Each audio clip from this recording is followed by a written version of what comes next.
I want to go over some defense first because I think people are really struggling on defense in this game on what they're supposed to do. I get questions about this a lot. Like, hey, I don't know what to do when I get hit in this game. I don't know how to escape the corner. I don't know what to do when my opponent's pressuring me. When I'm on defense, I'm stuck. So one thing I would say is always you should think about what hit you. Was it an overhead? Was it a low? Did you get hit because you tried to challenge your opponent and you were too early? You were too late? You hit the wrong button? You try to throw when they did something to bait your throw. You can ask yourself, how is it hitting me? Why am I getting hit? So one thing about a lot of the pressure in this game is that it is usually strike or throw pressure. It's either that I'm gonna go for a strike or I knock them down and I'm gonna run up and go for a throw. The strike will usually do more damage, right? If my throw, as you can see, does 74 damage. Even a very simple strike combo with no meter does way more damage. People ask, well, why would I just not get, just take this throw over and over, right? Risk is a big factor. You see the gauge right under the burst that's flashing red. When this gauge gets cranked up, you take more damage when you get hit. So you can't just sit there and block forever. Even once your risk is cranked up like this, once you take the throw now, they can just RC this throw. And instead of it doing whatever damage it did before, right? Now you just exploded off of a throw for no reason. The general thing that you can do on defense against a character whose primary mix-up is strike or throw is jump to escape. You want to jump and then block and then jump. What you do is you do up back and then down back, up back and then down back. And what will happen when you're doing up back and then down back is if my opponent's trying to hit me, she tried the jump and nothing comes out. But let's say that instead Soul tries to throw and she jumps out and now she can punish him. If you ever hear me say I try to fuzzy jump, what I'm doing is, in my defense, I'm doing up, back, down, back, up, back, down, back, up, back, down, back, up, back, down, back. And if there's a gap, you will jump out. Unless they specifically time it in a way that you're, they're catching your jump out. But then if they're doing that, they're delaying their attacks and there's a gap. So let's say the Giovanna player is doing this. And I'm just constantly, jumping out of pressure like that and then punishing it. She now is like, okay, I'm going to delay my pressure to catch the jump out. I'm going to start to do this to catch the jump out. So when I try to hold up, you see that I'm getting hit, right? The thing about delaying pressure like this or committing to the string is that if she commits to the whole string to catch my jump out, her pressure is going to end. I'm forcing her to do extended pressure that puts her now negative. That is something that is very important to think about when you're defending. One thing about when someone delays their pressure like this, I'm like, okay, every time I do this pressure, this person's always jumping out, right? So I'm gonna delay my pressure to catch the jump. Do you see this? Because I'm delaying my pressure to catch the jump, now there's a bigger gap and the throw is beating it. I see that they're throwing now, so I'm gonna try to bait their throw. Let me do this throw bait. And I walk back, and then now they jump, and then they double jump, and then they bait my anti-air, and then they do something. You see this? Let's say instead I'm like, okay, well, I'm gonna just run in and try to throw him anyway, right? Like I'm gonna delay this, so I'm gonna catch the jump out, and then he starts hitting a button. And then I think, okay, well, now that I know that this is what they're doing, I'm gonna throw them again, right?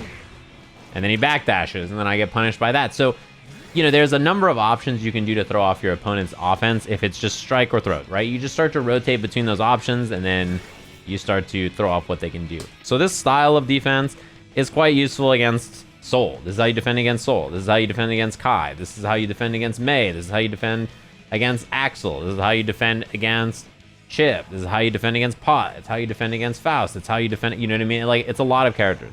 There are characters or situations where the knockdown is not strike or throw. So let's say she's doing this into this, right? Or she's doing this in a low. The low is much faster. So if I set the dummy to do these two options randomly. If I defend with the same timing for both mix-ups, it covers both of them.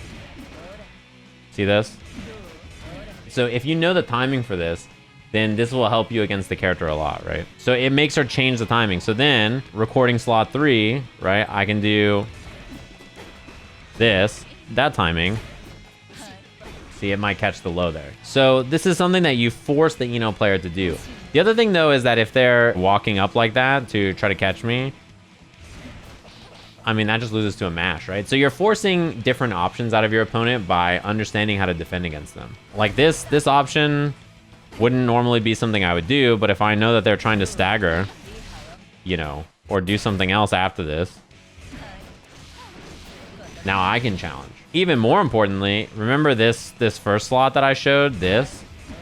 This will also lose to the same thing.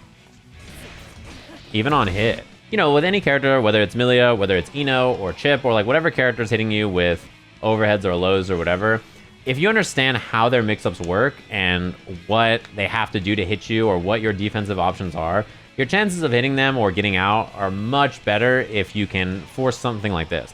If you make the Ino player say, huh, I can't just do this, right? I can't just mindlessly do this, then, you know, you can create something better. My fastest button is too slow. What character do you play? I'm thinking Milia's 5P is too slow. You weren't thinking a second ago. You were sure a second ago. Slot 3. Slot 1. On hit. You'll be fine. On hit, you can do close slash. That's pretty high. I started mashing out on my friend's Eno pressure, and he started doing jump H into 2K. This, you're saying? What do I do about that? What do you mean? You've won. I want you to understand, you've won the RPS of this situation. If you get him to start doing this, his options from this are only a few things, right?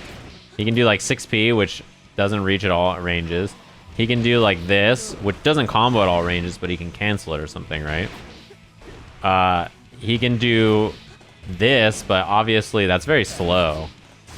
I mean, you can challenge it.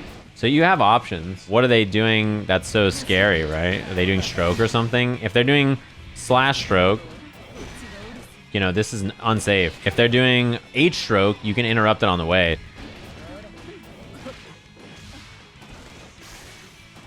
Right, so, you know, you have some options there. You note after 2D.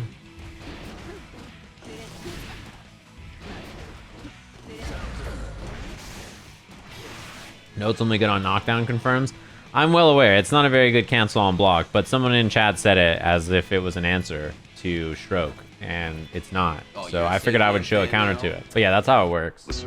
Got my seal by Leffen that told me to go fuck myself because I disagreed with 3 out of 5. Let's go. It's party time. Leffen told you to fuck off over 3 out of 5. Let's go. It's a rite of passage, honestly. If you didn't have it happen to you, would you really be a true community member? You know what I'm saying?